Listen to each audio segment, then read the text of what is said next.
Pierre Schweitzer, bonjour. Bonjour. Alors, votre groupement voulait être reconnu pour disposer de moyens d'expression lors du référendum en Alsace, mais vous n'avez pas reçu l'habilitation. Est-ce que vous êtes déçu? Il y a un recours qui a été déposé au tribunal administratif hier en fin d'après-midi. Donc voilà, on attend la réponse de ce recours. Alors, 7 candidats d'horizons variés avaient décidé de vous soutenir pour la défense du vote blanc. Quel est le sens de leur engagement alors qu'ils étaient engagés dans des partis politiques eux-mêmes? Tout à fait. Permettre l'expression démocratique, simplement, le débat.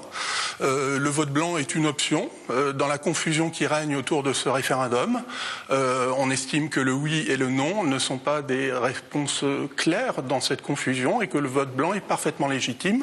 Ces 7 candidats ont décidé de nous permettre d'accéder à cette campagne électorale. Devait vous permettre d'accéder, puisque pour l'instant vous n'avez pas eu cette habilitation. On est retoqué en première instance et il y a donc un recours qui est... Alors la reconnaissance du vote blanc comme suffrage exprimé aurait été d'autant plus importante dans le résultat de ce référendum, vu le mode de scrutin. Tout à fait. Signalons quand même que le Parlement est en train de délibérer de cette question et que l'Assemblée nationale et le Sénat se sont prononcés tous les deux.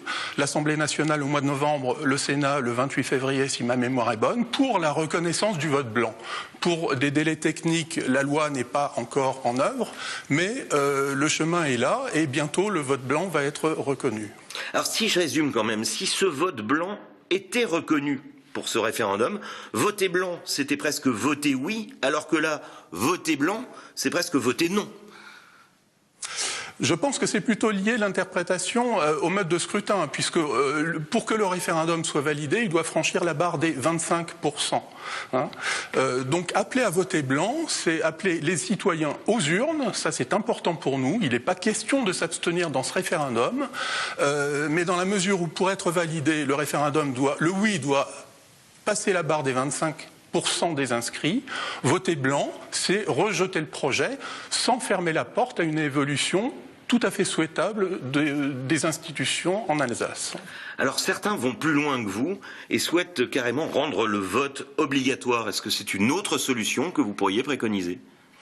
Oui, bonne question. Je n'ai pas trop réfléchi à ça. Je pense que si le vote est rendu obligatoire, nécessairement le vote blanc doit impérativement être reconnu comme suffrage exprimé.